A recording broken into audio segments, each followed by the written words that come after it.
হঠাৎ করে শতরূপের হলো কি? শতরূপ ঘোষকে এখন পার্টিতে কম দেখা যায়, কিন্তু অন্য পার্টিতে বেশি দেখা যায়। প্রিজন ভ্যানে তবলয় তো দেখতে পাচ্ছেন না তো, মানে চুরি করে প্রিজন ভ্যানে দেখা যাচ্ছে কি? হেরে গেছি যেরকম এটা বাস্তবতা, তেমন আমাদের তো হারতে খুব আনন্দ হয় না। দীপশিতা, সায়ন, মীনাক্ষী, আবার দীপশিতা, প্রতিকূল, আমার একটা ছবি, সায়ন, ঐশী। কিন্তু বড্ড বেশি ফেসবুকে দেখি, রাস্তায় কোথায়? আপনি ফেসবুকে বসে ওদের রাস্তার ছবি দেখেছেন। শতরূপ ঘোষ কথায় কখনো 3 গোল, কখনো 5 গোল, রাজনৈতিক ময়দানে গোলটা কি দিতে পারবেন? অসংখ্য গোলের শট, সেগুলো মিস হয়েছে। সিঙ্গুর আন্দোলন আর বেচারাম মান্নার জীবনে ঢুকিয়েছে। একাডেমিক্স আমরা রাজনীতি করেছি, আমরা করেছি রাজনীতি।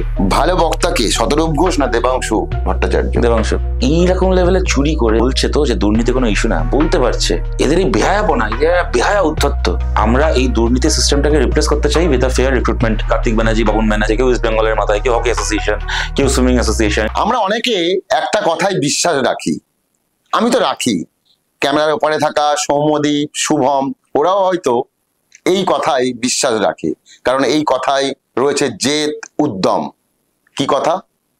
আমরা হারবো না, আমরা হারবো না, আমরা হারবো না। কিন্তু যিনি আজ আমার সঙ্গে রয়েছেন, তিনি হয়তো এই কথায় বিশ্বাস রাখেন না। তিনি হয়তো মনে করেন আমি জিতবো না, আমি জিতবো না, আমি জিতবো না। যাকে যিনি আজকে রয়েছেন, তিনি একজন অভিনেতা, তিনি একজন সিপিএম নেতা, শতরূপ ঘোষ। আপনাকে দাওয়ালে স্বাগত। Thank you. কবে মুক্তি পাচ্ছে আপনার সিনেমা? আপনি কবে মুক্তি পাচ্ছেন? পশ্চিমবাংলার এই চোর ধর্ষকদেরকে প্রমোট করা লুটেরাদের সরকারের হাত থেকে, সেটাকে নিয়ে ভাবুন।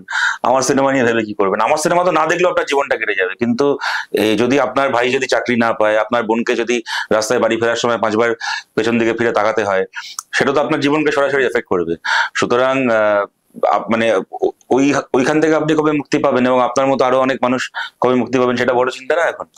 শতরূপ দা, একটা বিষয় অনেকেই বলেন যে শতরূপ ঘোষকে এখন পার্টিতে কম দেখা যায়, কিন্তু অন্য পার্টিতে বেশি দেখা যায়। আমি কিন্তু অন্য দল বলছি না, কি সব সিনেমার পার্টি টাটি এরকম সিনেমা, মানে আমাকে প্রিজন ভ্যানে তবলয় তো দেখতে পাচ্ছেন না তো, মানে চুরি করে প্রিজন ভ্যানে দেখা যাচ্ছে কি?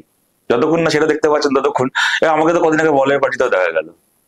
কিন্তু আমি বলের পার্টি থেকে চলে যাওয়ার পরে দেখেছেন যে টেবিলে বসছিলাম সেই টেবিলে চামচটা পাওয়া যাচ্ছে না। হয়নি তো এরকম কিছু? সব চামচ গ্লাসের হিসেব মিলে গেছিল তো, প্লেট ফ্লেট চুরি যায়নি তো। কিন্তু মমতা ব্যানার্জির সাথে আপনার থেকে সিনিয়র কিছু সাংবাদিক যারা আমাদের মানে রাজ্যের সরকারের ডেলিগেশনে গেছিলেন, তারা যে হোটেলে ছিলেন, বেরোনোর পরে দেখা গেল হোটেলের চামচ মিসিং। তারপরে মানে আমার আপনার ট্যাক্সের টাকায় বিদেশ যাওয়া আপনার থেকে সিনিয়র কিছু সাংবাদিককে থানায় গিয়ে তাদের পকেট থেকে চামচ বার করতে হলো। সুতরাং যতক্ষণ পর্যন্ত না চুরি করে পুলিশের লকাপে দেখা যাচ্ছে, ততক্ষণ পর্যন্ত পার্টিতে দেখা গেলে, আপনি ফুটবল ম্যাচে দেখা গেলে অসুবিধা কি আছে? আপনি স্বীকার করলেন যে আপনার ছবি মুক্তি পাচ্ছে।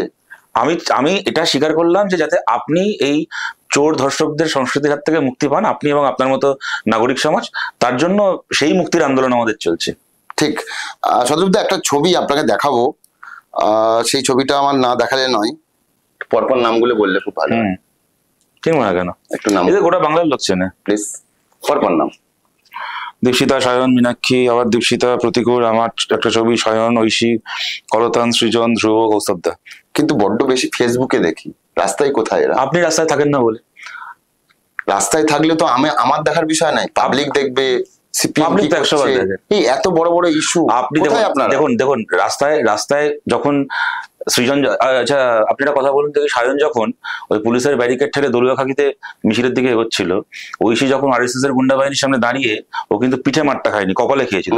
জয়প্রকাশ মজুমদার, দিলীপ ঘোষ, দার্জিলিং লাঠিটা পেছনে খেয়েছিল, কারণ পেছন দেখিয়ে পালাচ্ছিল। ঐশী কিন্তু আরএসএস এর মারটা নিজের কপালের এই জায়গাটায় খেয়েছিল। তখন তো আপনি ওখানে দাঁড়িয়েছিলেন, ছিলেন না তো? না, আপনি প্রশ্ন করেছেন, বাস্তবিক question, let me answer. RSS এর লাঠির সামনে ঐশী দাঁড়িয়েছিল, আপনি ওখানে ছিলেন না বলে আপনি ওকে দেখেননি। পুলিশের ওই ধাক্কাধাক্কিকে সরিয়ে, তৃণমূলের ওই মাফিয়াদেরকে সরিয়ে মাথায় ত্রাণ নিয়ে দলীয় খাকিতে সায়ন যখন ঢুকছিল, তখন আপনি ওখানে ছিলেন না বলে আপনি ওকে দেখেননি। আপনি তার লাইভ ফিডটা স্টুডিওতে বসে দেখেছেন, তাই আপনার ফেসবুকে দেখেছেন, তাই আপনার মনে হচ্ছে দেখে ফেসবুকে দেখা যায়, রাস্তায় দেখা যায় না। আপনি ফেসবুকে বসে ওদের রাস্তার ছবি দেখেছেন, আপনি রাস্তায় নেই বলে আপনার মনে হয়েছে যে আপনি ওদেরকে রাস্তায় দেখতে পাচ্ছেন। আপনি রাস্তায় নামুন, দেখতে পাবেন। আমি কখনো এটা বলবো না যে যতটা রাস্তায় আমরা আছি এর থেকে বেশি রাস্তায় থাকার সুযোগ নেই, 100বার সেই সুযোগ রয়েছে। কিন্তু আবার বা ধরুন কৌস্তব চ্যাটার্জি, আপনি যখন এই ঘরের মধ্যে বসে আমার সাথে এই পডকাস্টটা বা ইন্টারভিউ হোয়াটএভার এটা করছেন, এই সময় কৌস্তব চ্যাটার্জি বেহালায় পার্টি অফিসে বসে লোকের এসআইআর এর ফর্ম ফিল আপ করতে সাহায্য করছে। আপনি ওখানে নেই বলে আপনি দেখতে পাচ্ছেন না, আপনি আপনার এয়ার কন্ডিশন স্টুডিওতে রয়েছেন। ইনফ্যাক্ট যে ভালো মানে ধরুন আমি যখন রাস্তায় ছিলাম, যদি আপনাকে দেখতাম আপনি আমার ইন্টারভিউটা রাস্তায় নিতে পারতেন। যেহেতু আপনি রাস্তায় যাবেন না বলে আপনার কথায় আমার স্টুডিওতে আসতে হলো, সুতরাং আপনি রাস্তায় নামুন, তাহলে রাস্তায় দেখতে পাবেন। এই যে আপনি বললেন যে অনেকে মার খেয়েছেন বা এর আগে ঘটনা ঘটেছে, সেটা অতীতে অনেক আগের কথা। রিসেন্ট কিছু বলুন। সবই তো সিপিএম রিসেন্টলি এটা করেছে, ওটা করতে গিয়ে মার খেয়েছে, কিংবা আমরা দেখেছি সেটা নিয়ে বিশাল বড় কত কত কত মানে কতদিন হলে অতীত ধরেন, কতটা বর্তমান ধরেন, কোন সময় করতে ভবিষ্যৎ ধরেন ডিফাইন করেন, তাহলে বলছি। এখন মানুষের মেমোরি না না আমি অনেক কাজের মধ্যে থাকে বলে অত দার্শনিক উত্তর শুনতে চাইনি আমি। আপনাকে একটা প্রশ্ন করেছেন, আপনার যাতে আমি উত্তর দিতে পারি। 3 মাসে আপনাদের বড় কর্মসূচি কি ছিল? গত 3 মাসে আমাদের এসআইআর নিয়ে পশ্চিমবাংলাতে সবার আগে রাস্তায় আমরা নেমেছি। পরিযায়ী শ্রমিকদের রাস্তায় নামা, সেটা কন্টিনিউ করার মধ্যে অনেক পার্থক্য রয়েছে। না অনেক পার্থক্য রয়েছে। আমি কথাটা শুনুন, এটা কি জানেন, যতক্ষণ পর্যন্ত না কেউ সফল হচ্ছে ততক্ষণ পর্যন্ত তার কোনো নাবাটাই আপনাদের চোখে নাবা হিসেবে নথিভুক্ত হবে না। মমতা বন্দ্যোপাধ্যায় 2011 জেতার আগে আমাদের কাছে ওনার দল 7 বার হেরেছে। ততদিন পর্যন্ত আপনারা বলতেন যে মমতা বন্দ্যোপাধ্যায়ের মতো থার্ড ক্লাস নেত্রী হয় না। আপনারা বলতে, আপনি তখন হয়তো সাংবাদিক হননি, কিন্তু যারা ছিলেন তারা বলতেন যে এখন মমতা বন্দ্যোপাধ্যায়ের পাশে চেয়ার বসে যারা, তারাও অনেক ওই সময় বলতেন যে এরকম থার্ড ক্লাস বিরোধী নেত্রী হয় না। মমতা ব্যানার্জি আছে বলেই পশ্চিমবাংলায় সিপিএম টিকে আছে। মানে ওনার ক্যাবিনেটের একজন মন্ত্রী ব্রাত্য বসু ওই সময় আনন্দবাজার পত্রিকায় নাটক লিখেছিলেন 2006 আমরা জেতার পরে। সেখানে মানে দেখাচ্ছেন যে মার্কস পশ্চিমবাংলায় নেমে এসছেন স্বর্গ থেকে, এবং সেখানে একটা লোকের সাথে দেখা হয়েছে, সে মার্কসকে বোঝাচ্ছে যে মমতা ব্যানার্জি হচ্ছে সবচেয়ে বড় সিপিএম, মমতা ব্যানার্জি আছে বলে সিপিএম এর জিততে কোনো অসুবিধা নেই। 2011 পর থেকে সেটা পাল্টে গেল। মমতা ব্যানার্জি যে বিরোধী হিসেবে দারুণ ছিলেন, এই ভ্যালিডেশনটা উনি পেলেন উনি মুখ্যমন্ত্রী হয়ে যাওয়ার পরে। কেমন? সুতরাং যতক্ষণ পর্যন্ত আমরা জিততে পারছি ততক্ষণ পর্যন্ত আপনার মনে হবে যে আমাদের নামাটা নামা নয়। আবার যখন এই হাওয়াটা যখন পাল্টাবে, যখন পরিবর্তন হবে, তখন আপনি আবার তখন মমতা ব্যানার্জিকে বলবেন যে কি পারলেন না তো, সিপিএম তো সেই শূন্য থেকে ফিরে এসে হারিয়ে দিল। সুতরাং দেখুন আপনাদের ব্যাপারটা কি, আমি আপনাকে মানে অন্য কিছু না, এটা আপনি ব্যক্তিগত ভাবেন না, আমাদের এটা দুর্ভাগ্য বলুন বা হয়তো এটাই প্যাটার্ন, এটাই তো হয়তো হওয়ার, যে মানে ওই মানে জো জিতা ওয়াহি সেকেন্ডার, যতক্ষণ না জিততে পারছি ততক্ষণ আপনি এই প্রশ্নটা করবেন। আর এমনি তখন মানে ভারতের মিডিয়া এবং বাংলার মিডিয়া, আপনারা তো এই ব্যাপারে সিদ্ধহস্ত যে আপনারা সরকারের থেকে বেশি বিরোধীদেরকে প্রশ্ন করবেন। সুতরাং সেটা আপনি সে কাজটা করছেন, করুন, তাতে অসুবিধা কিছু নেই।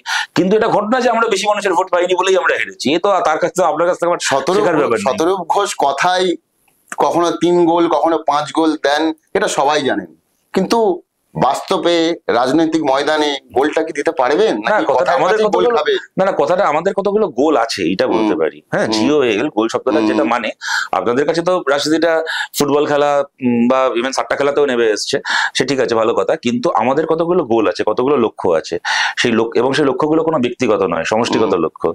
যদি এগুলো ব্যক্তিগত লক্ষ্য হতো তাহলে আমার নামের পাশেও 3টে দলের ট্যাগ থাকতো। সেটা আমাদের কাছে নেই। বা আমি আমার ব্যক্তিগতভাবে আমার কথা বলছি না, যারাই এই সময় কমিউনিস্ট পার্টি করছে এত আক্রমণের সামনেও, তার কারণটা হচ্ছে আমাদের কাছে আমাদের ব্যক্তিগত গোলের থেকে কতগুলো সমষ্টিগত গোল অনেক ইম্পর্টেন্ট। সেই দিকে আমরা লড়াই করছি, ঠিক কথা। একটা ফুটবল ম্যাচ তো 90 মিনিট ধরে চলে, 90 মিনিট মানে 90 ইন্টু 60 অতগুলো সেকেন্ড চলে, কিন্তু একটা গোল তো হয় 1 সেকেন্ডে। যদি আমি 5 গোলের ম্যাচও দেখি, 5টা গোল হতে হয়তো 5 মিনিট লেগেছে, কিন্তু খেলাটা তো চলেছে মাঠে 90 মিনিট ধরে। তার মানেটা কি? অসংখ্য বল পাস, অসংখ্য ফরওয়ার্ড পাস, অসংখ্য গোলের শট, সেগুলো মিস হয়েছে। তার মধ্যে 2টো কি 3টে গোল হয়েছে, তাই দিয়ে ম্যাচের ফলাফল হয়েছে। ঠিক আছে, আমরা অনেকগুলো, তাও আপনি যদি বলেন আমি মানে ব্যাপারটা যদি ফুটবল খেলা স্কোরেই নেমে আসে, তাহলে কিন্তু বলছি স্কোর কিন্তু এখনো 7-3, আমরা কিন্তু 4 গোলে এখন এগিয়ে আছি। সুতরাং ওই নিয়ে চাপ নেবেন না।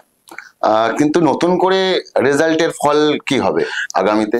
আমি নাকি এই আগের রেজাল্টের কথাই বলবেন সবসময়, শতরূপ ঘোষ রেফারেন্স দেবেন, যেটা ছিলাম আর এখন আছির মধ্যে পার্থক্য আছে। শান্তি মেট্রো স্টেশনের বাইরে টিয়াবাকে নিয়ে কত লোক বসে, তাদের ইন্টারভিউ করুন না, যদি এরকম প্রশ্ন করার থাকে, তারা আপনাকে ভবিষ্যৎ বলে দেবে। আমি তো কোনো মানে পলিটিক্যাল অ্যানালিস্ট নই, আমি পলিটিক্যাল অ্যাক্টিভিস্ট। আমি শুরুই করেছিলাম, কিন্তু আমাদের একটা জেদ থাকে, উদ্যম থাকে যে আমরা হারবো না। সেটা তো বলছেন না যে আমরা 26-এ হ্যাঁ জিতবো। আমি একটা কথা বলছি আপনাকে, আমি যখন ভোটে প্রার্থী হয়েছি, আপনি দেখেন আমার তখনকার কোনো ইন্টারভিউ, হ্যাঁ, যখন আমাকে প্রশ্ন করা হয়েছে যে আপনি কি হবে ফলাফল, এটা দেখবেন একটা ইউজুয়াল প্যাটার্ন। এবং যারা এটা বলেন, আমি তাদেরকে কোনোভাবে নেগেটও করছি না, আমি বলছি না যে তারা খুব ভুল কিছু করেন। সবাই এটা বলেন যে হ্যাঁ আমরা জিতবো, সেটা আমরা জিতবো। কেমন? তার কারণটা হচ্ছে তার সাথে অনেকগুলো ব্যাপার থাকে, নিজের কনফিডেন্স, কর্মীদেরকে বুস্ট আপ করা, যারা ভোট দেবেন তাদের কাছে একটা পজিটিভ ইয়ে। কিন্তু এটা আপনি আমার দোষ বললে দোষ, কি ওটা আমার সীমাবদ্ধতা বললে সীমাবদ্ধতা। আমি যখন নিজে ভোটে প্রার্থীও থেকেছি, আমি কোনোদিন কোনো প্রশ্নের উত্তরে, এটা আপনি আপনার যারা সিনিয়র আছে বা কলিগ আছে তাদেরকে জিজ্ঞেস করবেন, বা আমার মনে পড়ছে না আপনি সেই সময়, আমার হয়তো ইন্টারভিউ ওই সময় হয়নি, বাট হোয়াটএভার, মানে আপনি একটু দেখলেই খুঁজলেই এখন তো ইউটিউবে ফেসবুকে সব থেকেই গেছে আমরা এই সময় যারা আছি। তো আমি কোনোদিন উত্তরে বলিনি যে আমি জিতবো, কেননা আমার সামহাও এটা মনে হয় যে এটা বললে না যিনি সিদ্ধান্তটা নিচ্ছেন তার সিদ্ধান্ত নেওয়ার অধিকারটাকে আন্ডারমাইন করা হয়। এবং অনেক ক্ষেত্রেই আমরা দেখেছি যে মানে ওই গরুর পালে বাঘ পড়েছে মতো হয়ে যায়, যে একটা সময় পরে সে কথার আর কোনো দাম থাকে না। এবার কেউ না কেউ একজন না একজন তো জিতবেই, কিন্তু আলটিমেটলি তো যে ভোট দিচ্ছে সে ঠিক করবে।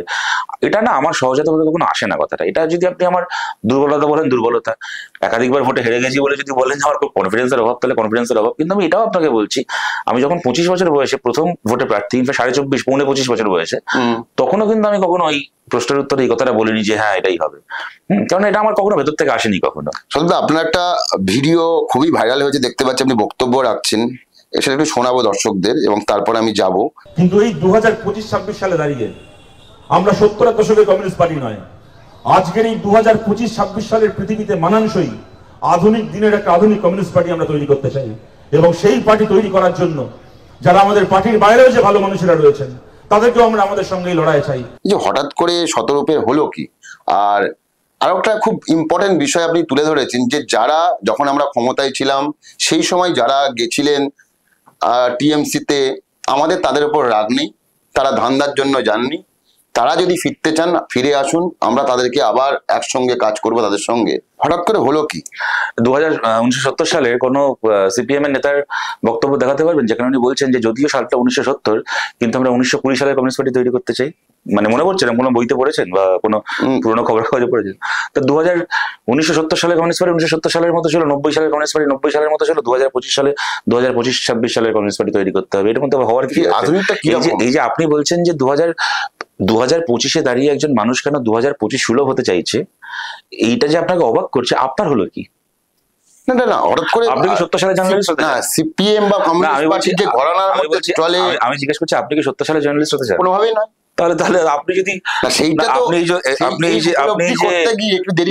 না আমি আপনাকে জিজ্ঞেস করছি না দেরি হলো কিনা সেটা তথ্য আমি দিলাম, যে যদি বুঝতাম যে 70 সালে আমরা 50 বছর আগে কমিউনিস্ট পার্টি তৈরি করতে চাইতাম, আজকেরটা চেক করতে চাইছি, তাহলে বুঝতাম দেরি হয়েছে।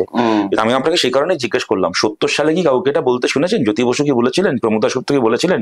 হরেকৃষ্ণ কুমার কি বলেছিলেন? যদিও সালটা 1970, তবু আমরা 1920 সালে কমিউনিস্ট পার্টি করতে চাই। ওটা বিজেপি করে, যদিও আজকের দিনে আমরা আছি, কিন্তু আসলে আজকের দিনটা আজকের দিন নয়। এক সময় বৈদিক যুগে মানুষ এরোপ্লেন আবিষ্কার করে ফেলেছিল, আকাশে উঠতো, আর আধুনিক যে মেডিকেল সায়েন্স সেগুলো সমস্ত আমাদের আয়ুর্বেদ শাস্ত্রে বলা ছিল। হ্যাঁ, আর গণেশের মাথা প্লাস্টিক সার্জারি করে ইমপ্লান্ট করা হয়েছিল। এগুলো বিজেপির আরএসএস এর লোকেরা বলতে পারে। হ্যাঁ, কিন্তু আপনি কি কোনো কমিউনিস্টকে কোনো বলতে শুনেছেন এরকম কথা? কমিউনিস্টই তার কারণটা হচ্ছে আমরা কেন মনে করি যে আমাদের দর্শনটা প্রোগ্রেসিভ দর্শন? Because we always stand for progress.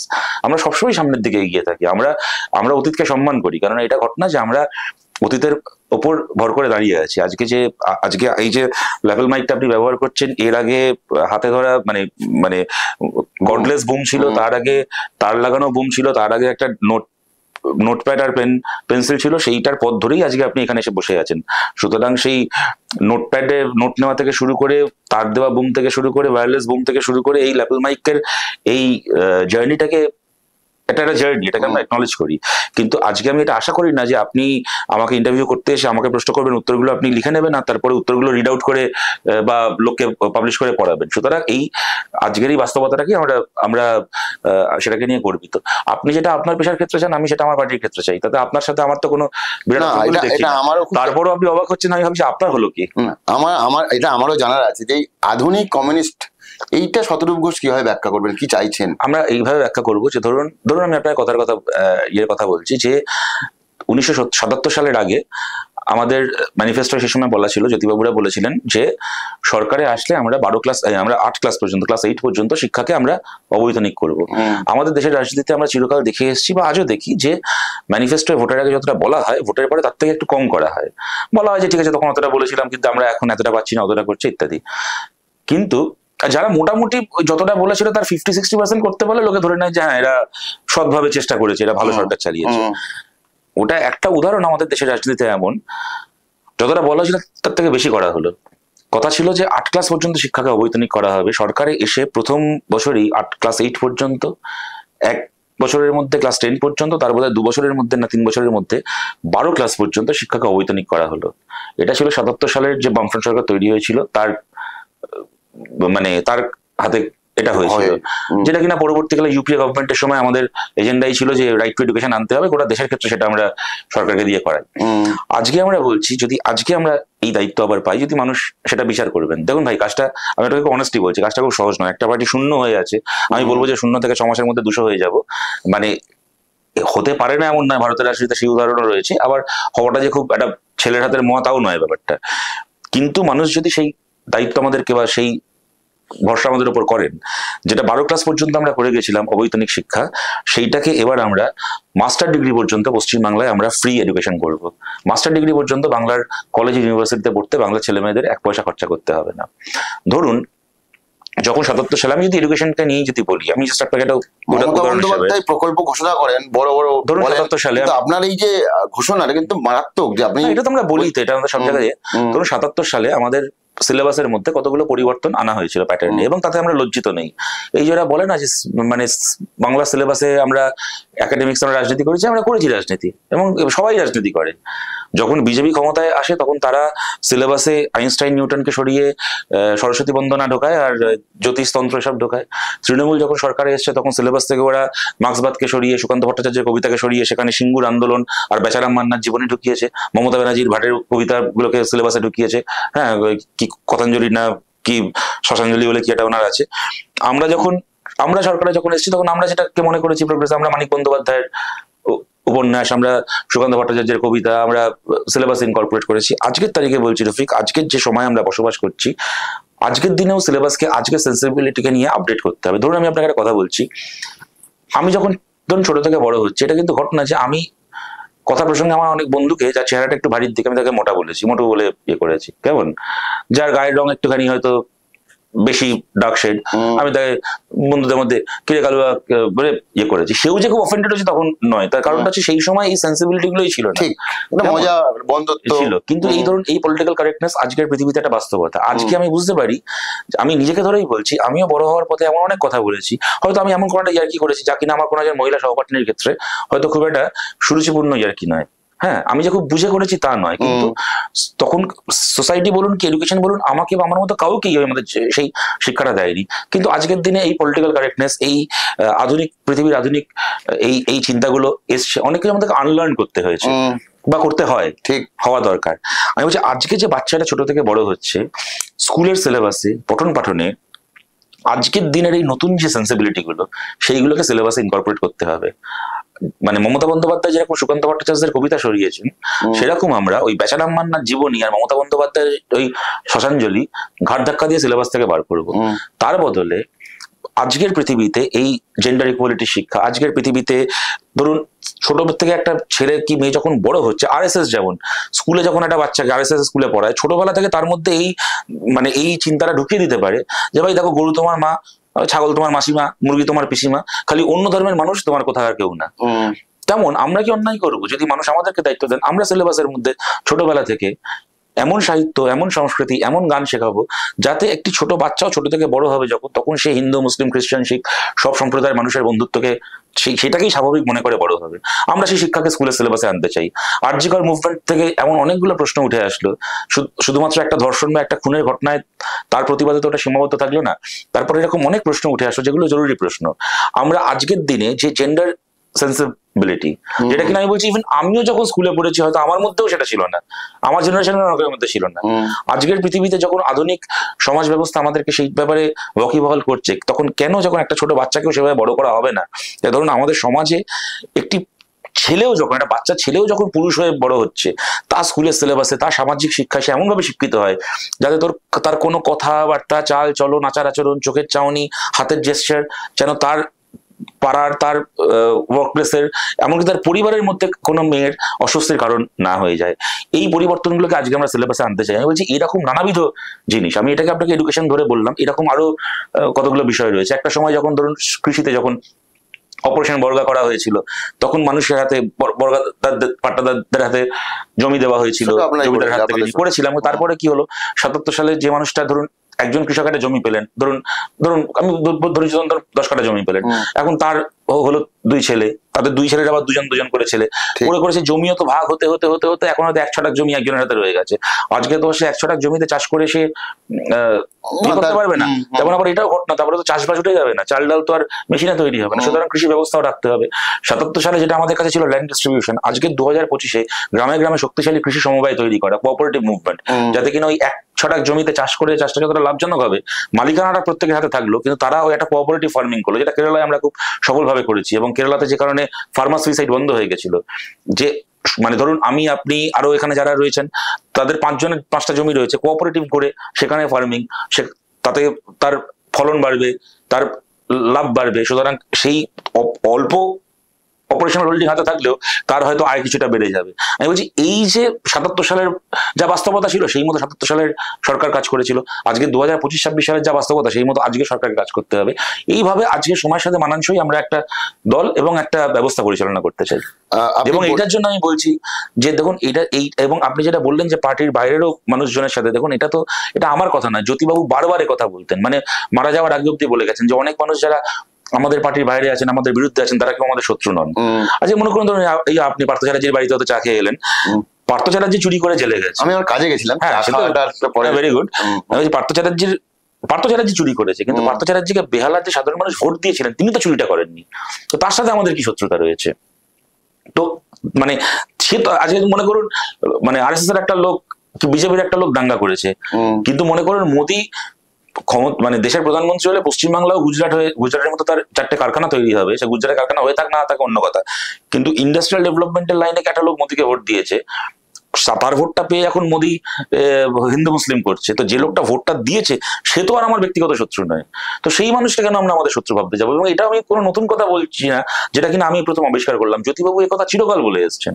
এবং আমরা সত্যি কথা বলতে আজকের দিনে যে কাজগুলো করতে চাই, তাতে এই কাজগুলো করার জন্য আমাদের পার্টির বাইরেও এরকম বহু মানুষের যে এক্সপার্টাইজ আছে, যে সফট স্কিল আছে, যে হার্ড স্কিল আছে।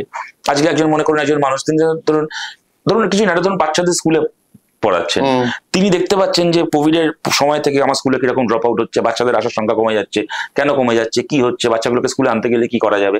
এখন সেই মানুষটার অভিজ্ঞতা, সেই মানুষটার পরামর্শটাও যদি আমরা পাই, তাহলে সেই মতো একটা পলিসি ওরিয়েন্ট করতে আমাদের সুবিধা হবে।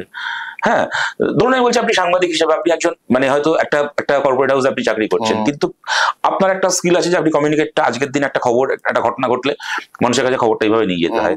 আমাদের পার্টিতে আমরা সত্যি দেখেছি যে আমি বলছি আপনাকে, একটা জায়গায় কৃষক ফসলের দাম কেন পাচ্ছে না, এই যে আপনি বলছেন না যে রাস্তায় আছে কি নেই, আমি আপনাকে বলছি ভাই, এটা মানে আমি যারা শুনছেন তারা জানেন আমি সত্যি বলছি কি মিথ্যে বলছি, দলমত নির্বিশেষে।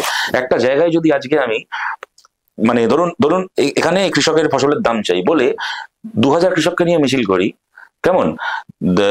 আমি বলছি আপনাকে অন্যভাবে নেবেন না কথাটা, হয়তো আপনার কাছে খবর আসলো যে এখানে একটা মিছিল হবে 2000 মিছিল করছে ফসলের দাম নিয়ে, আর একটা জায়গায় একটা মন্দিরের বাইরে গরুর হাড় পাওয়া গেছে, কি মসজিদের বাইরে শুয়োরের হাড় পাওয়া গেছে, ওখানে শুভেন্দু অধিকারী যাচ্ছে, কি ওখানে হুমায়ুন কবির যাচ্ছে, ওখানে একটা বল হতে যাবে। আমি এক সেকেন্ড, না আমি বলে বলছি না, আমি বলছি ওখানে হয়তো একটা হাঙ্গামা হতে পারে। আমি বলছি আপনার কাছে একটাই ক্যামেরা আছে, আমি আপনার ইন্টেন্টকে সন্দেহ করছি না, হয়তো সেই মুহূর্তে আপনার কাছে ওই এলাকায় একজন জার্নালিস্ট অ্যাভেলেবেল, আপনি দেখবেন আপনার কাছে বা যে কোনো একজন সাংবাদিকের কাছে, কিন্তু আজকে এইটাই হবে যে আমাকে ওইটাকে কভার করতে হবে যেখানে হিন্দু মুসলিমটা হচ্ছে। সুতরাং আমি বলছি এমতাবস্থায় আমি কেন কোন প্রসঙ্গে কথাটা আনলাম, আমি আপনার কি কোনো মিডিয়া সমালোচনা করার জন্য এটা বলছি নাকি আমার সমালোচনাতে আজ বিকেল থেকে সব পাল্টে যাবে, ব্যাপারটা এমনও নয়। আমি বলছি এমতাবস্থায় তাহলে আমাদের এই এজেন্ডাটাকে, যেটাকে আমরা বলি ভুল এজেন্ডা বনাম মূল এজেন্ডা, আমাদের এই মূল এজেন্ডাটাকে যাতে আরো বেশি করে মানুষ জানতে পারেন, তার জন্য আমার কমিউনিকেশনের মাধ্যম কি হবে, সেটা একজন সাংবাদিক হিসেবে এই জেনারেশনের হয়তো আপনি আমার থেকে ভালো জানবেন, হয়তো কেন ডেফিনেটলি আমার থেকে ভালো জানবেন, আপনার মতো বা আপনার মতো আর 5 জনের কাছ থেকে সেই পরামর্শটা পেলে সেই মতো আমিও সেই বা আমাদের পার্টিও সেই প্ল্যানটা করতে পারে যে আমাদের এই প্রচারটাকে কি বক্তব্যটাকে এইভাবে আরো বড় লোকের মানে বড় সংখ্যায় মানুষের কাছে নিয়ে যেতে হবে। সুতরাং সেই কারণেই আমরা এটা বলি যে আমাদের পার্টির বাইরেও যে ওয়েল মিনিং মানুষজন যারা রয়েছেন, সব প্রশ্নে আমাদের সাথে একমত নাও হতে পারেন। ধরুন আপনি এডুকেশনের ব্যাপারে আপনার সাথে আমার মত মেলে, কিন্তু আপনি হয়তো মনে করেন যে ইন্ডাস্ট্রিয়াল পলিসিতে আপনার সাথে আমার মতটা পুরোটা মিলছে না, হতে পারে। এডুকেশনের ব্যাপারে আপনি যেটা আমাদেরকে গাইড করতে চান, সেই গাইডেন্সটা আমরা পেতে আগ্রহী, সেই পরামর্শটা পেতে আগ্রহী, এটাই আমরা বলেছি। এবং কখনোই আমরা কোনো ভোটারকে আমাদের শত্রু মনে করি না, কেন করতে যাবো। সদস্য আপনি বললেন যে আরজি করের প্রসঙ্গ বললেন, এই যে সরকার রয়েছে, যে দলের সরকার, এই সরকারের বিরুদ্ধে ইস্যুর কোনো অভাব নেই। চাকরি দুর্নীতি থেকে শুরু করে আরজি কর থেকে শুরু করে একাধিক ইস্যু বলা যায়, কিন্তু এই ইস্যু ভিত্তিক সিপিএম কে সেই রকম আন্দোলন ঝাঁজ দেখাতে পেরেছে, সেই রকম এটা আমি আপনার থেকে উপলব্ধি চাই। দেখুন আমি আপনাকে বলছি খুব সৎভাবে, মানে biggest room in this world is room for improvement. যদি আপনি বলেন যে আরো ঝাঁজ দেখানো দরকার রয়েছে, 100বার সেটা আমি স্বীকার করবো, আমি কেন সেটাকে অস্বীকার করতে যাবো। আর আমি আপনাকে খুব সৎভাবে এটাও বলছি, ধরুন আপনি যেটা বলছেন যে সত্যি এত ইস্যু, এবং এটা আজকে বলেন না, 2013 সালে আমরা দেখেছিলাম যে মানুষ কিভাবে হাওয়া করে কাঁদছে, তার চিটফান্ডের টাকা হারিয়ে সর্বশান্ত হয়ে গেছে, পরের দিন বাড়িতে হয়তো মেয়ের বিয়ে, আগের দিন বাবা দেখে যে চিটফান্ড বন্ধ হয়ে গেছে, সুইসাইড করেছে বাড়িতে ফিরে, যে বাড়ি থেকে পরের দিন মেয়ের হচ্ছে যাকে হিন্দিতে বলে ডলি ওঠার কথা ছিল, সেই বাড়ি থেকে পরের দিন বাবার চিতায় যাওয়ার জন্য বাবার লাশ উঠছে কাঁধে করেছে, তো আমরা দেখেছি। তারপরে মমতা ব্যানার্জি একটার পর একটা ভোট জিতেছেন, সে তার চাকরি থেকে শুরু করে এত কিছু, একটা গোটা জেনারেশন ধ্বংস হয়ে গেল, ঘরে ঘরে বসে আছে, তার মধ্যে সপ্তাহ পরে ভোট জিতছেন। আমি বলছি রাজনৈতিক হবে না, আপনাকে বোঝাতে পারছেন না মানুষকে যে এত বড় বড় ইস্যু। আমি আবার ওখানে বলছি যে মানুষকে বোঝাতে পারি না মার্কা কথা আমি কখনো বলি না, তার কারণটা এই কথার মধ্যে একটা অহংকার রয়েছে যে আমি বেশি বুঝি মানুষ কম বোঝে। আমি স্কুল টিচার, আমি মানুষের ক্লাস টিচার, আমি মানুষকে বোঝাবো। সুতরাং মানে এই কথা আমি কখনো এই শব্দবন্ধটা ব্যবহার করি না যে মানুষকে বোঝাতে হবে, মানুষকে এই করতে হবে, সে যারা বলেন তাদের ব্যাপার, আমি এটা কখনো বলি না। কিন্তু কোনো একটা জায়গাতে কমিউনিকেশনে ঘাটতে হচ্ছে, এটাও ঘটনা। আর আমি আপনাকে এটাও বলছি, দেখুন আমাদের মানে হেরে গেছি যেরকম এটা বাস্তবতা, তেমন আমাদের তো হারতে খুব আনন্দ হয় না, এমন তো নয় যে আমাদের জিততে ইচ্ছে করে না। সুতরাং আপনি যদি বলেন যে রাজনৈতিক একজন কর্মী হিসেবে কিছু জায়গা থেকে এটা আমাকে হতাশ করেনি কখনো, অবশ্যই সেই হতাশা আমাকে বাড়িতে বসিয়ে দেয়নি, কি সেই হতাশা আমাকে দল পরিবর্তন করে নিজের ধান্দা গুছিয়ে নিতে উৎসাহ দেয়নি। কিন্তু কখনোই খারাপ লাগেনি যখন দেখি যে এত কিছুর পরেও আপনি আরজি করেই যে ধরুন বলুন কত কিছু, সবকিছু, তারপরে তো এটা ঘটনা 6টা বাই ইলেকশন হলো এবং তার রেজাল্ট দেখিয়ে একটা দল, একটা নেত্রী, তারা সব নেগেট করে দিল যাবতীয় মুভমেন্ট সবকিছুকে। তো কত খারাপ লাগে না? খারাপ লাগে, কিন্তু তারপর আবার এটাও ভাবি যে তখন এই মহাভারতের শিশুপাল বধের গল্পটা চিন্তা করি, যে শিশুপালকে শ্রীকৃষ্ণ বলেছে না তোমার 100টা অপরাধ ক্ষমা করবো, 1টা 2টো 3টে 4টে 5টা করে 99 অব্দি গুনেছিলেন, তারপর যখন 100তম অপরাধ করলেন তখন শিশুপালকে শ্রীকৃষ্ণ হত্যা করলেন। তো মানে গণতন্ত্রের এই মহাভারতে তো জনগণ শ্রীকৃষ্ণ, সুতরাং নিশ্চয়ই সেই শিশুপাল বধ একদিন হবে, ততক্ষণ পর্যন্ত ওই লড়াইটাকে আমাদের সৎভাবে লড়ে যেতে হবে, তাছাড়া তো আমার করার কি রয়েছে? এর বাইরে যে অপশন থাকে ওগুলো তো আমাদের কাছে কোনো অপশন নয় না, যেটার সাথে কম্প্রোমাইজ করে নেওয়া। ঠিক। আমি একটু অন্য পর্যায়ে যাব, মানে অন্য বিষয়ে। আমি দুটো অপশন বলবো, একটা বেছে নিতে হবে যদি সম্ভব হয়। এক হচ্ছে আপনার চোখে সেরা মুখ্যমন্ত্রী কে, বুদ্ধবাবু নাকি জ্যোতিবাবু? না, জ্যোতিবাবু ইজ জ্যোতিবাবু, তার সাথে অন্য করা হয় না। আমার ধারণা বুদ্ধদাকে জিজ্ঞেস করলে উনি জ্যোতিবাবুই বলতেন, কারণ জ্যোতিবাবুকে যে অবস্থার মধ্যে লড়াই করে, এবং এটা আপনাদের মনে রাখতে হবে জ্যোতিবাবু যেরকম 24 বছর মুখ্যমন্ত্রী ছিলেন, সেরকম 2 দশকের বেশি বিরোধী দল নেতা ছিলেন। তার আগে একটা সময় মানে পার্টি যখন প্রায় নিষিদ্ধ, রোজ খুন হচ্ছে পার্টির লোকজন, ওই সময় পার্টির সেক্রেটারি, রাজ্য সেক্রেটারি হিসেবে কাজ করেছেন। সুতরাং তাকে যেভাবে পশ্চিমবাংলায় জ্যোতিবাবু এবং ওনার সহকর্মীদেরকে যেভাবে কমিউনিস্ট আন্দোলনকে প্রতিষ্ঠিত করতে হয়েছে, মানুষকে কমিউনিস্ট পার্টির সাথে পরিচয় করাতে হয়েছে, সেটা তো ওই প্রজন্মের মানুষকেই করতে হয়েছে। সুতরাং জ্যোতি বসুর সাথে আর কারোর তুলনা হয় বলে আমার মনে হয় না। বুদ্ধদেব ভট্টাচার্য নাকি মমতা বন্দ্যোপাধ্যায় মুখ্যমন্ত্রী হিসেবে?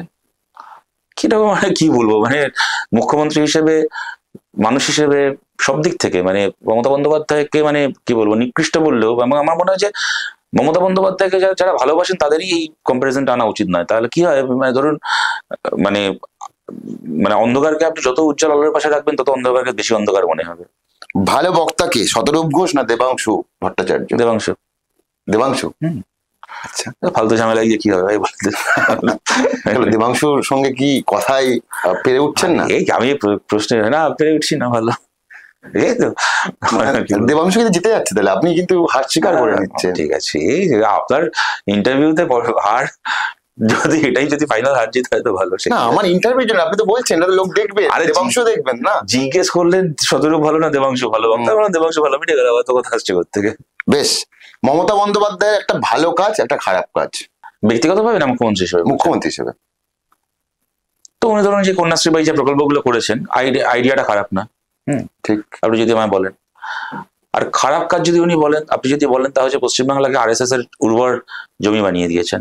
পশ্চিমবাংলা দেখুন, এটা ভেবে দেখুন, আজকে যদি এই যে পশ্চিমবাংলায় তো ডেফিনেটলি নন বিজেপি গভর্নমেন্ট, এ নিয়ে তো কোনো সন্দেহ নেই, কিন্তু স্বাধীনতার পর থেকে আজকে পর্যন্ত কোনো বিজেপি সরকার এই কাজ করতে পারেনি যে সরকারের টাকায় মন্দির তৈরি করা। মমতা ব্যানার্জি কিন্তু সেটা করে দেখিয়ে দিয়েছেন।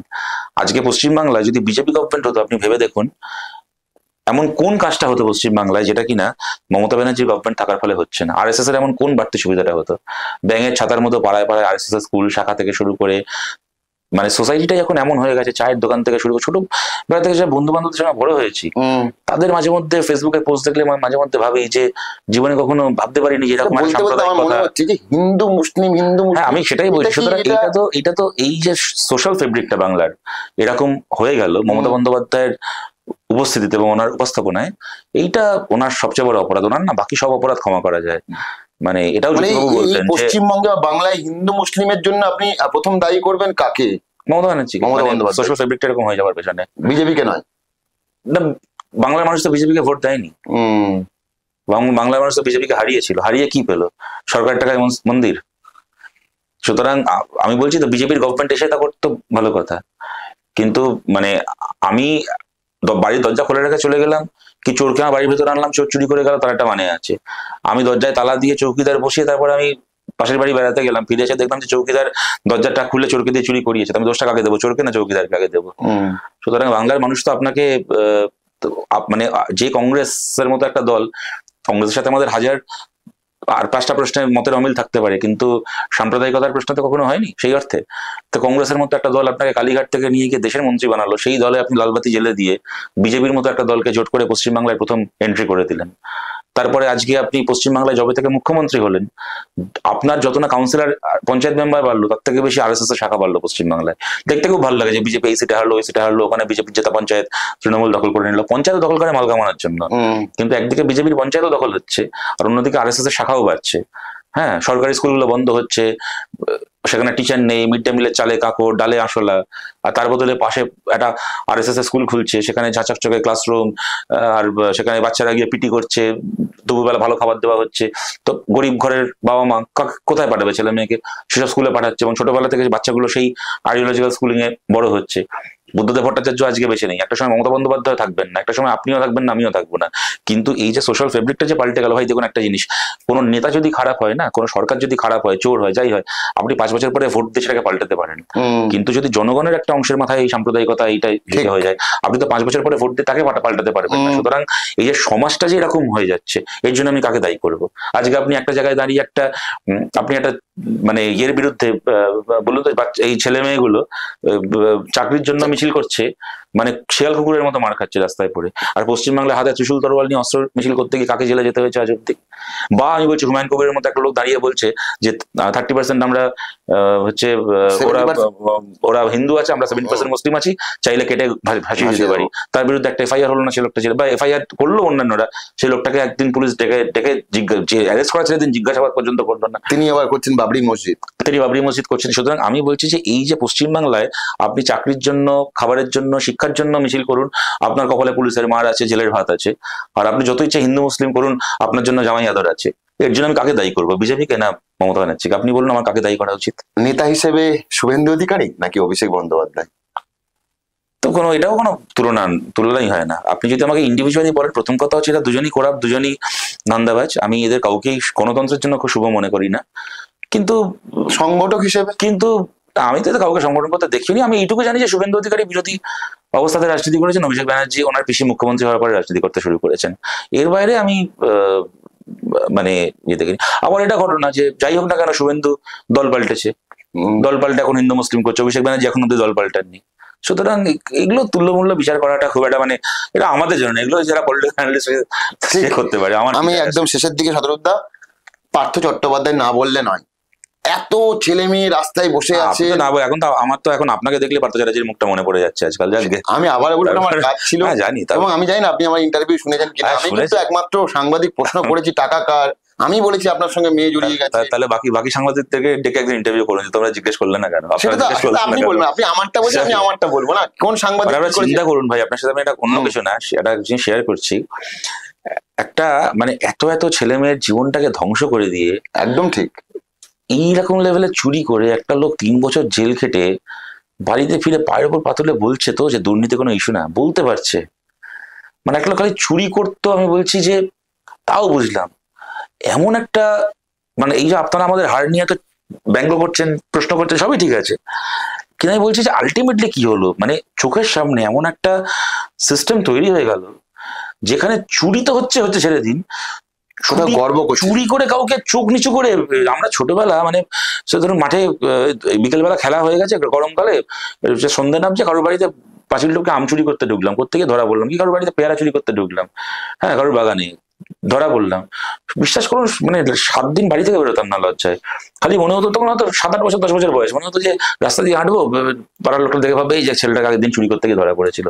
আর এখন একটা বুড়ো ধারী লোক একখানা 3 কুল বার করে 1 কুলে গিয়ে ঠেকেছে, সে এই লেভেলে চুরি করে এতগুলো মানে মানুষকে, সংসারকে এবং একটা গোটা কতগুলো জেনারেশনকে ধ্বংস করে দিয়ে কোটি কোটি টাকা তার বাড়ি থেকে পাওয়া গেছে, তার বান্ধবীর বাড়ি থেকে আরো কত কোটি টাকা আছে কেউ জানে না। জেল খেটে এসে কিনা ইন্টারভিউ দিচ্ছে, পায়ের ওপর পাথরে বলে চুরি কোনো ইস্যু নয়। এই যে বলতে পারছে, আমি বলছি এদের চুরিকে যদি বা আপনি বলছি সহ্য করা যায়, এদের এই ঔদ্ধত্যকে সহ্য করা যায়, মানে এদের এই বেহায়াপনা, এদের বেহায়া উদ্ধত্ত সহ্য করা যায়, আমি আপনাকে এটা বলছি। সুতরাং একটা না পলিটিক্স, না আজকে মিডিয়া ইন্টারভিউ করেছে বলেই আপনি কিন্তু আরো জানতে পারছেন। না না না না, তো মিডিয়ারও তো একটা রোল রয়েছে, পার্থ চ্যাটার্জি বেহায়া জানতে, যাই হোক সেটা কিন্তু না, কিন্তু আমি আছি আমি, আরে মিডিয়ার রোলকে যদি আমি অস্বীকার করতাম তাহলে আজকে আমি আপনার এখানে বসে থাকতাম কেন? 100 বার আমরা অস্বীকার, আমি জানি না, আমরা স্বীকার করি, খালি তাই নয় রফিক, আমরা সম্মান করি এবং আমরা কি বলবো অনেক কিছু আশাও করি, সেই জায়গা থেকেই কথাগুলো বলা। হ্যাঁ, যে কারণে বামফ্রন্ট সরকারের সময় কখনো সিপিএম এর বিরুদ্ধে খবর করতে গিয়ে আর যাই হোক কোনো কাগজের তো বিজ্ঞাপন বন্ধ হয়নি, আমাদের বিরুদ্ধে যাই সমালোচনা করুন না কেন, অনেক কিছু হয়েছে। মানে সেই আনন্দবাজার অফিসে গিয়ে বিক্ষোভ দেখানো হয়েছে, তাও হয়েছে, দূরদর্শন ভবনে বিক্ষোভ দেখানো হয়েছে, কিন্তু কোনোদিন তাকেও বলতে পারবে না যে সরকারি বিজ্ঞাপন বন্ধ করে দেওয়া হয়েছে, কি তার এডিটরের নামে ধর্ষণের মামলা দিয়ে, কি জমি চুরির মামলা দিয়ে তাকে কলকাতা থেকে দৌড় করানো হয়েছে, এটা তো কেউ বলতে পারবে না। সুতরাং যাই হোক মিডিয়ার উপর আমাদের সেই মানে সেই এটা আছে বলেই তো এই কথাগুলো আসে, না হলে কথা আসতে থেকে। আমি জানি না আপনি দেখেছেন কিনা, আমরা পার্থ চট্টোপাধ্যায় ইন্টারভিউ করতে পারি বা করেছি, কিন্তু আমাদের একটা লাইন যে পার্থ চট্টোপাধ্যায়কে নিয়ে এত আদিক্ষেতা কেন, আমি জানি না আপনি দেখেছেন কিনা, দেখলে হয়তো। আদিক্ষেতা না আদিক্ষেতা থেকে বড় কথা, আচ্ছা আপনি একটা কথা বলুন তো, বেহালায় মনে করুন একটা লোক তৃণমূল করে, কেমন মমতা, সে মানে এরা বলছে দল থেকে যে এক্সপেল করে দিই, সাসপেন্ড করেছি, কি সব করেছি, কিন্তু আপনি বলুন তো তৃণমূল যে করে তার বাপের ক্ষমতা আছে যে মমতা ব্যানার্জি যদি না চাইতো যে পার্থ চ্যাটার্জিকে ঢাকঢোল বাজিয়ে রিসিভ করা হোক, গলায় মালা পরানো হোক, তাকে নিয়ে মিছিল করা হোক, বেহালায় পোস্টারিং করা হোক, কোনো তৃণমূলের একটা পাড়ার নেতার বাপের ক্ষমতা রয়েছে সেটা করে? মানে আপনি এটা বিশ্বাস করেন যে মমতা ব্যানার্জিকে ডিফাই করে কেউ পার্থ চ্যাটার্জিকে সেলিব্রেট করছে? সুতরাং এগুলো কি মানে এগুলো কি হচ্ছে, পেছনে কি খেলা হচ্ছে? আমরা সাসপেন্ডেড তো কুণাল ঘোষ হয়েছিল, পার্থ চ্যাটার্জিকে তো তাও মনে করুন সিবিআই অ্যারেস্ট, ইডি অ্যারেস্ট করেছিল। কুণাল ঘোষকে মমতা ব্যানার্জি এই দলের সাসপেন্ডটাকে সাসপেন্ড করে না, কুণাল ঘোষকে তো মমতা ব্যানার্জি অ্যারেস্ট করিয়েছিল, তাই না?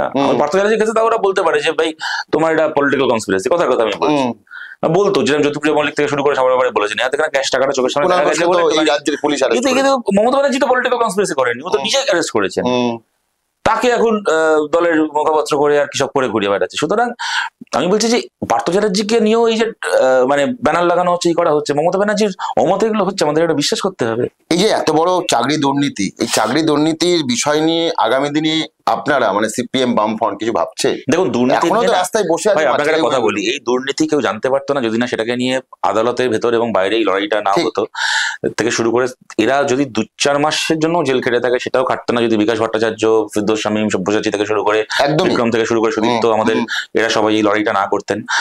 আমি একজনের কথা বলবো, আজকে তিনি অত্যন্ত অসুস্থ একজন আইনজীবী, কিন্তু থাকতে পারছে না, কিন্তু একটা সময় সেই সময় তিনি, তারও একটা অসামান্য ভূমিকা ছিল সুব্রত মুখার্জি, অ্যাডভোকেট সুব্রত মুখার্জি। সুতরাং এই যে ভূমিকা এরা করেছিলেন, আমাদের এর বিরুদ্ধে মিছিল করতে গিয়ে আমাদের মইদুলকে মরে যেতে হলো, খুন হতে হলো, একটা পুলিশ মেরে ফেললো। সুতরাং এর বিরুদ্ধে যা লড়াই করার আমরা করছি এবং আনকম্প্রোমাইজিং ভাবে করবো। কিন্তু আজকে দাঁড়িয়ে বলছি যে আমরা দুর্নীতির বিরুদ্ধে কি করছি সেটা বড় কথা নয়, বড় কথা হচ্ছে যে আমরা দুর্নীতি মুক্ত একটা রিক্রুটমেন্ট সিস্টেম আমরা পশ্চিমবাংলায় চালু করতে চাই। আমাদের প্রতিবাদটা যেরকম প্রতিবাদের জায়গায় আছে, বাট তার থেকে বেশি ইম্পর্টেন্ট হচ্ছে অল্টারনেটিভটা। ওরা বসে বসে চুরি করেই যাবে আর আমরা বসে বসে মিছিল করেই যাব, মাঝে মধ্যে দু একটা লোকের জেল হবে, দু একটা এরকম টাকা পাওয়া যাবে, তারপর আবার জেগে সেই চলবে। এইটা তো অনন্তকাল চলতে পারে না। সো আমরা এই দুর্নীতি সিস্টেমটাকে রিপ্লেস করতে চাই with a fair recruitment system. সেটার জন্য আমরা মানুষের কাছে আবেদন করছি, যদি আপনারা মনে করেন যে ধরুন বামফ্রন্ট সরকারের সময় যেরকম ভাবে এসএসসি হতো, টেট হতো এবং যেভাবে রিক্রুটমেন্ট হতো, সেই ব্যবস্থাটা আবার বাংলায় ফিরে আসুক, তাহলে এই রাজনৈতিক ক্ষমতায় এই পরিবর্তনটা দরকার। শেষের দিকে একদম এসআইআর নিয়ে শতরূপ ঘোষ কি বলবেন 2 লাইনে? গণতন্ত্র মানে যেখানে হচ্ছে মানে ভোটাররা সরকার নির্বাচিত করে, আর এসআইআর মানে যেখানে সরকার ভোটার নির্বাচিত করে। ঠিক। আজকে এখানে বসে যারা আমাদের দর্শকরা দেখছেন বা দেখবেন তাদের উদ্দেশ্যে কি বলবেন, এবং আপনি অ্যাজ এ সিপিএম নেতা হিসেবে আপনার কর্মীদের কি বলবেন? দেখুন, আমি আমার দলের কর্মীদেরকে বলার ব্যাপার সে ছেড়ে দিন, সেটা না, কিন্তু সাধারণ মানুষের কাছে আমার ওইভাবে একটাই আমাদের কথা বলার, যে দেখুন আমরা কতগুলো কাজ আমরা করতে চাই, কতগুলো পরিবর্তন আমরা পশ্চিমবাংলায় আনতে চাই। যেমন ধরুন পশ্চিমবাংলায় আইন এনে সুপ্রিম কোর্ট 2016 সালে রায় দিয়েছিল, আজ অব্দি আমাদের দেশ এবং রাজ্যে বলবৎ হয়নি, সম কাজে সমবেতনের আইন। পশ্চিমবাংলায় আমরা আইন আনতে চাই যে কন্ট্রাকচুয়াল কাজ যারা করছেন সরকারি এবং বেসরকারি ক্ষেত্রে 6 মাস থেকে 1 বছরের মধ্যে তাদের চাকরিকে পার্মানেন্ট করতেই হবে, এই আইন আমরা আনতে চাই। প্রাইভেট হাসপাতালের এবং প্রাইভেট স্কুলের চিকিৎসার এবং পড়াশোনার খরচা যে বলগাহীনভাবে বেড়ে চলেছে, এটাকে আমরা নিয়ন্ত্রণ করার জন্য আপার ক্যাপ সরকার বসিয়ে দেবে, যে এর থেকে বেশি টাকা কেউ নিতে পারবে না চিকিৎসার জন্য এবং পড়াশোনার জন্য, এই আইন আমরা পশ্চিমবাংলায় আনতে চাই। সিলেবাসের পরিবর্তনের কথা আমি বললাম, কৃষি কোঅপারেটিভের কথা আমি বললাম, আপনার রিক্রুটমেন্টের কথা আমি বললাম। এই যে কাজগুলো আমরা পশ্চিমবাংলায় করতে চাই, এবং সবচেয়ে বড় কথা হচ্ছে আমরা পশ্চিমবাংলার সমাজ জীবনকে রাজনীতি মুক্ত করতে চাই বা দলীয় রাজনীতি দখল মুক্ত করতে চাই। ধরুন আপনার খেলার মাঠ থেকে শুরু করে মানে পাড়ার মানে বা ফুটবল ক্লাব থেকে শুরু করে একেবারে মানে মোহনবাগান ইস্ট বেঙ্গলের মতো ক্লাব, হকি অ্যাসোসিয়েশন, এই সেই সবকিছু দখল করে রেখে দিয়েছে মমতা ব্যানার্জির ভাইরা। মানে অমিত শাহ ছেলেকে নিয়ে আমরা বলি, সঠিকভাবে বলি, যে তোমার কি কোনো যোগ্যতা নেই, খালি অমিত শাহ ছেলে হওয়ার সুবাদে তুমি ক্রিকেট বোর্ডের মাথায় বসে আছো।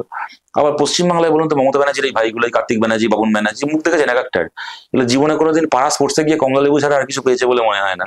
তারা সব কেউ মোহনবাগানের মাথায় বসে আছে, কেউ ইস্ট বেঙ্গলের মাথায়, কেউ হকি অ্যাসোসিয়েশন, কেউ সুইমিং অ্যাসোসিয়েশন, কেউ টেবিল টেনিস অ্যাসোসিয়েশন, কেউ বেঙ্গল অলিম্পিক অ্যাসোসিয়েশনের মাথায় বসে রয়েছে। পাড়ার এহানো আপনি প্রায় কোনো পুজো কমিটি পাবেন না যার মাথায় তৃণমূলের কোনো না কোনো কাউন্সিলর, কোনো না কোনো এমএলএ, মন্ত্রী পুজো কমিটির মাথায় বসে আছে। আপনি মানে পাড়ার হোল নাইট ফাংশন থেকে শুরু করে রবীন্দ্র জয়ন্তীর অনুষ্ঠান, নজরুল, মানে সমস্ত জায়গাতে রাজনৈতিক দখল। মানে এমন এরকমও হয়ে গেছে যে মানে সেই একবার হলো দমদমের একটা দুর্গাপুজো, চাকদার একটা দুর্গাপুজো, দুর্গা ঠাকুরের মূর্তি বানাচ্ছে মমতা ব্যানার্জির মতো করে। হ্যাঁ, মানে মানসিকতাটা কি, যে ভাই তুমি ভাই সিপিএম হও, কংগ্রেস হও, তৃণমূল হও, বিজেপি হও, যেই হও, ঠাকুরকে পুষ্পাঞ্জলি দিতে এসছো মানে দিদির ছবির সামনে দাঁড়িয়ে পুষ্পাঞ্জলি দেবে, দিদির মূর্তির সামনে দাঁড়িয়ে। তা পোষালে নাহলে বাড়ি যাও, তো আমাদের দুর্গাপুজো মানে মমতা ব্যানার্জির পুজো। এই যে সমাজের প্রতিটা ক্ষেত্র, এই যে তৃণমূলের এই পলিটিক্যাল স্ট্রাকচারের সাথে বন্দী, আমরা এই সমাজকে আবার এই রাজনৈতিক নিয়ন্ত্রণ মুক্ত করে মানুষের কাছে ফিরিয়ে দিতে চাই। কেন এরকম হবে যে একটা পুজোর উদ্বোধনী অনুষ্ঠান, সেখানে হচ্ছে দাঁড়িয়ে মমতা ব্যানার্জি স্টেজে দাঁড়িয়ে বিরোধীদেরকে গালাগাল দিচ্ছেন, রাজনৈতিক ভাষণ দিচ্ছেন। রেড রোডে ঈদের সমাবেশ হচ্ছে, হ্যাঁ, সেখানে কতগুলো ওনার পোশাক, কতগুলো ইমাম হয়ে রয়েছে, নিজের বাড়ির মহিলাকে রেড রোডে নামাজ পড়তে দিতে আসতে দেবে না, আর সে মমতা ব্যানার্জি সে স্টেজে উঠে, হ্যাঁ, যে জানেও না নামাজ কিভাবে পড়তে হয়, সে মাথায় কাপড় জড়িয়ে মোনাজাত করার মতো করে হাতের ভঙ্গি করে, হ্যাঁ, 10 বার এবার থেকে ওপার করছে, 10 বার করে ইনশাল্লাহ বলছে, আর হচ্ছে রাজনৈতিক ভাষণ দিয়ে যাচ্ছে, বিরোধীদের গালাগাল দিয়ে যাচ্ছে। আবার ঈদের মঞ্চ থেকে শুরু করে দুর্গাপুজোর উদ্বোধনী অনুষ্ঠান থেকে শুরু করে সবকিছু পলিটিক্যাল কন্ট্রোলে, হ্যাঁ, সবকিছু হচ্ছে তৃণমূলের পার্টিবাজির মঞ্চ। এইগুলোকে আমরা মুক্ত করে আবার মানুষের কাছে ফেরত দিতে চাই, আমরা এই কাজগুলো আমরা করতে চাই। ভান্ডার, দেখুন এখন তো সবাই তো ভান্ডার, দেখুন দাম যেগুলো আমি আপনাকে বলছি ভাই, দেখুন এই সোশ্যাল স্ট্রাকচার স্পেন্ডিং, এটা গোটা পৃথিবীতে এবং ভারতেও বামপন্থীরা এই জন্য লড়ে এসছে, করে এসছে। বার্ধক্য ভাতা থেকে শুরু করে, বিধবা ভাতা থেকে শুরু করে, SC ST স্কলারশিপ, এই সবকিছু বামফ্রন্ট সরকারের সময় থেকে হয়ে আসছে। মানে ছাত্রীদেরকে সাইকেল দেওয়ার প্রকল্পটাও বুদ্ধদেব ভট্টাচার্য শুরু করা প্রকল্প। দেখবেন একটা ছবি মাঝে মধ্যেই ভাইরাল হয়, আলিপুরদুয়ার থেকে শুরু হয়েছিল, প্রথম বুদ্ধদা দাঁড়িয়ে সাইকেল দিচ্ছেন।